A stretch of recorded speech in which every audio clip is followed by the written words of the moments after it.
What's up guys, welcome to another lipstick session, and in this episode I'm on a solo boat camping mission. And the plan for today is there is no plan, so obviously some boating, some swimming, some fishing, some food, just see how it goes. But first things first, breakfast time. Food wise there'll be nothing spectacular on this trip. As you can see, I'm pretty limited for space, so it's all sort of easy food, just a bacon sandwich for breakfast. And then I've just got sort of dried and tinned food just to make my life a bit easier. So it's just after 6 AM at the moment. The sun's just starting to get a bit of warmth in it, but it's pretty comfortable at the moment, but I am expecting it to be quite warm later on. So as I said, it's all about ease on these kind of trips. So no fancy barista coffee for me this morning. That's okay. It's nice every now and again just to get your solitude fix, so this is going to be my solitude fix for the next, I don't know, 24 hours or so. I've got tomorrow off work, so we'll see how the day pans. I suppose it's going to be hot tomorrow though, so it's going to be sort of in the mid to late 30s, so I probably won't hang around too long. It gets a bit uncomfortable on a boat when it's that hot. Just got to be a bit mindful when you're doing this type of thing, like obviously when you're cooking. I've got boiling water here. Boat's just come past and now we're rocking all over the joint, so yeah, just got to be mindful of that. I burnt myself pretty badly last time when I was doing this with the butler.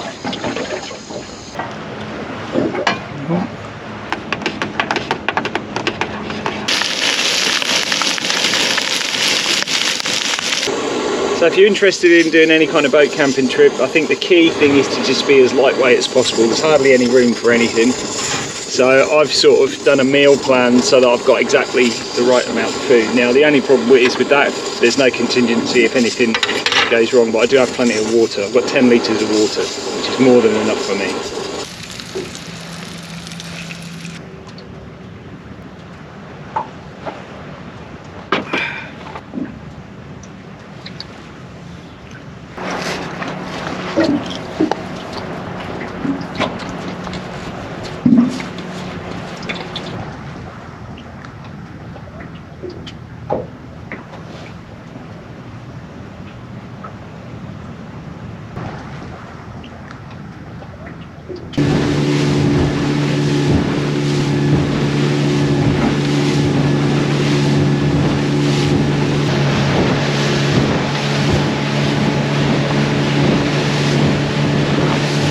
Alright, quick stop for morning tea. Behind me, over there in the background, is Palm Beach. And some people might remember or still watch Home and Away. That's where it's filmed. That's Summer Bay behind me. So I might put the drone up and show you the other side. This is the Pittwater side, estuary side. Then over the back there is the Ocean Beach, the one that they show often on Home and Away. So that headland over there, that's Barrenjoey Head. You can see the lighthouse at the top. That was you could often see that on Home and Away. Well, at least you could 2 decades ago when I used to watch it. I'm not sure actually whether it's even still on nowadays, but yeah, for those of you who remember it or still watch it, it's Home and Away.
fishing's pretty hopeless as always, so I might take this opportunity just to show you how I set my boat up for stuff like this, because I like to be quite organised. So I might just go around the boat. So firstly, on the floor there, that's just a piece of timber that I've built up. I did actually put that on a previous episode. It's just so that, because there's a step there, it's just when I lay down on the floor, it's just a bit more comfortable for me. So I have actually showed that on another episode when me and the butler were boat camping once. Then moving round behind my seat, this is all my sort of safety gear. Sunscreen, not really safety gear, but just my sort of boat safety box. This is the sort of legal requirement with the torch. First aid kit, that one just stays on the boat all the time. I've also got the hoochie, so that I may set up as a cover tonight. It depends on what the forecast is, whether it's going to rain or not. I'm not sure yet whether I'll do that. And then at the end there, that's just my sort of safety bag that's got flares in there. It's got a battery jump starter just in case the batteries go flat. I've also got an EPIRB and tow rope as well, that type of stuff. So just safety gear. Then sort of stowed away under my seat, I've got, that's all my bedding in this one, so that's in a waterproof bag. So sleeping bag, pillow and inflatable air mat. Then there's my water. I've even got a toilet, which I'll show that in a minute. I'm hoping to not use that. That's for emergency use only. So if I need to go to the toilet, then there are some sort of public toilets available, which I'll pull into those. So I'm not planning on using that. That's just for emergency use, really. And I've got some spare rope and things down there, and just some big sand pegs. So I often use those if I'm more up on a beach. I can then put the rope out and safely, if there's no trees or anything to tie the boat onto, I can put those in the sand and tie into that. So there's the esky, that doubles up as fish storage, although there's no fish today because the fishing's hopeless as always for me. And then just my cold foods in there as well, so just with ice. Then tucked under the table, that's my sort of kitchen area. So this is just all my kitchen cooking gear and sort of non-refrigerated food that all just sits in there nicely. And then just behind the passenger seat, I've just got this bag, and that's just got all my, so that just sort of sits there. That's got bug spray, a knife, light, torches, things like that. Cigarette lighter to light the stove. So just all this sort of knick-knack things that I just want to keep together and keep safe. Then moving around the front, I've just got my sun hat. So this is just my bag with all my sort of camera gear in.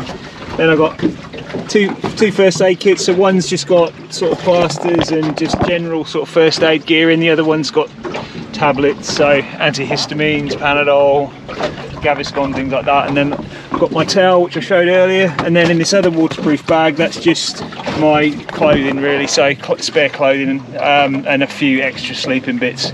And that's pretty much it. So that's my setup.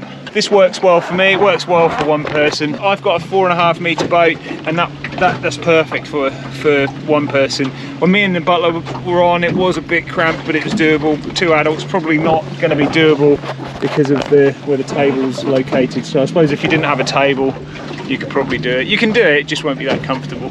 But this works really well for a sort of solo trip like this. It's really good. All right, I might just show this toilet as well, just for those who are interested. So these are pretty cool. This is what's called clean waste, so it's not a non-chemical toilet. And you basically it's got 3 legs, like tripod legs on the underside. And then, oh, just broke it. It's the toilet seat, just folds out.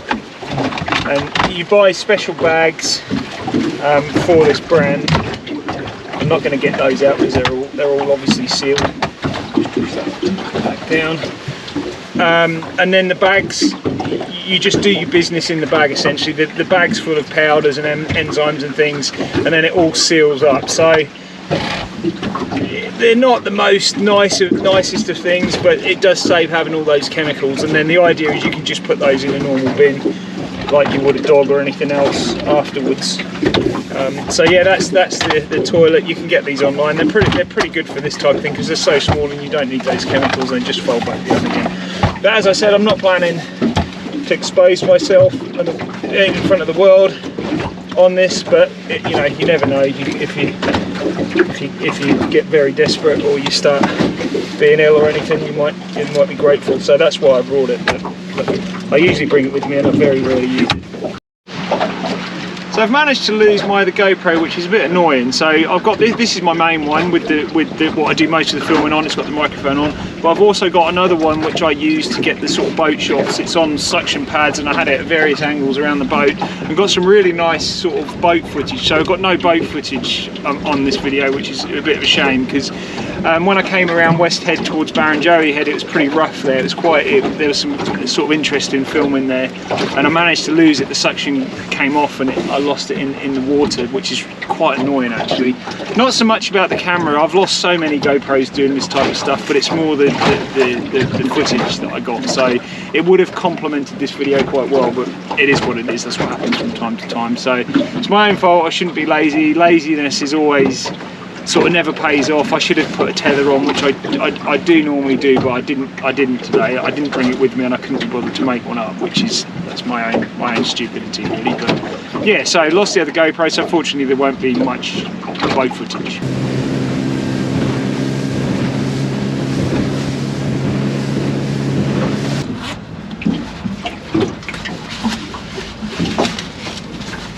So this is camp. So gotta get comfortable, I suppose. So it is quite busy. So it's actually a long weekend, so I wanted to get one of the quiet spots, but the quiet spots are already there's some bays with only sort of 4 public moorings, but they're already full. So I've had to resort to this one, which is Refuge Bay in America Bay. So this is quite a common sort of mooring spot, overnight spot for the bigger boats. So I didn't really want to be sort of somewhere like this, but being a long weekend I don't have a choice, so that's okay. With that, it must be beer o'clock.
So I'm moored up next to 2 big yachts that are attached to each other. They're obviously travelling together. And then I just heard the guy say to the lady next door, well, it could be worse, Sue. You could be like that poor bloke and slept on that small boat all night. And I'm thinking, you know what? You couldn't be any further from the truth. I had a fantastic evening. Yes, it'd be nice to have one of those big yachts, but I'm still waking up to the same morning as those guys are.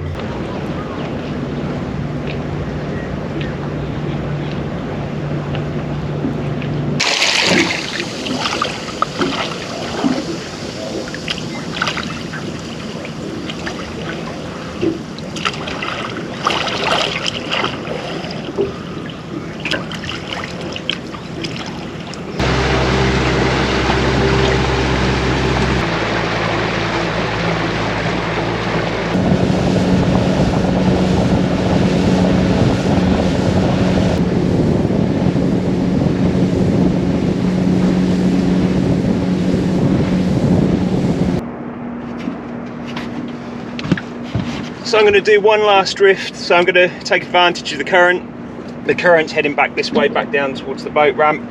So this pretty much brings it to the end of this episode, unless I catch anything, which, given the luck that I've had over this trip, that's probably not going to be the case. So the next time I see you will probably be in the next episode. Thanks so much for watching. So I really highly recommend solo boat camping. It's actually really good as a solo trip because you have so much more room, unless your boat's bigger, of course. So I highly recommend it. Yeah, just get out there, it's good, it's awesome. Anyway, thanks again for watching, and we'll see you guys in the next episode. Take it easy, fellas.